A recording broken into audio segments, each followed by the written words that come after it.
The tenant in 3B hasn't been seen in months. But I hear him every night. I moved into this apartment 3 months ago. It's nothing special, just a worn-down one-bedroom in a quiet, slightly creepy building. The rent was cheap and the landlord seemed desperate to fill it. I didn't ask why. I was broke and this place had walls, water, and Wi-Fi. That was enough. The first week was uneventful. I'd work late, come home, crash. But around day 10 I started hearing noises at night. Specifically from the unit next to mine, 3B shuffling. Heavy footsteps. A dragging sound like someone moving furniture slowly. Sometimes whispers. Not clear words, but a constant low murmur like someone muttering under their breath.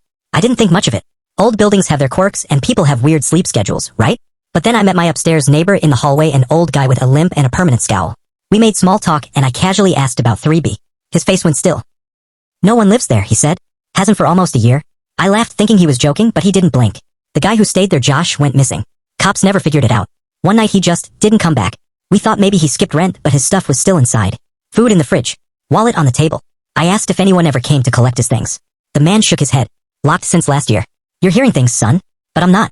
Because last night I heard tapping on my shared wall. And a voice, low, rasping, whispered, "Are you there?" I didn't sleep that night. I stared at the wall where the tapping had come from, half expecting more knocks, more whispers. Nothing. Just silence that felt too thick, like the air itself was holding its breath. In the morning I went to the landlord, pretending to be concerned about some weird sounds. I said it might be a rat infestation in 3B. He looked uncomfortable immediately. That flat is sealed. No one's been in there for months, he said. I pressed him, asked why it's sealed, if someone was ever going to clear it out. He avoided eye contact. It's complicated. Just ignore it. Old buildings make noises. That night, I pressed my ear to the shared wall. Nothing. I stayed up till 3 a.m., eyes glued to the wall, waiting. Finally, I gave up and went to bed. And that's when I heard the doorknob turning. Not mine. 3BS. I froze. The hallway was quiet, but I swear I heard a key twist and the door creak open. I opened my door just a crack enough to peek out.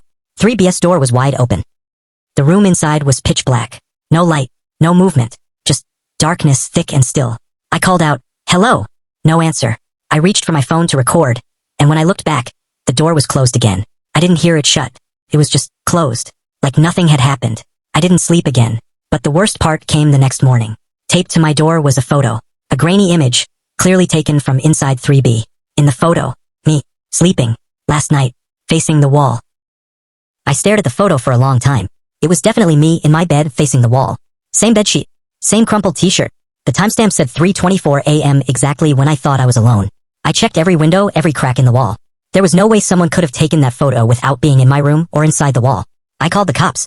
They didn't take it seriously. Said it was probably a prank, and since nothing was stolen, they couldn't do much. I showed them the photo. One officer stared at it longer than the others. Then he pulled me aside and asked, "You said it came from 3B?" I nodded. His face darkened.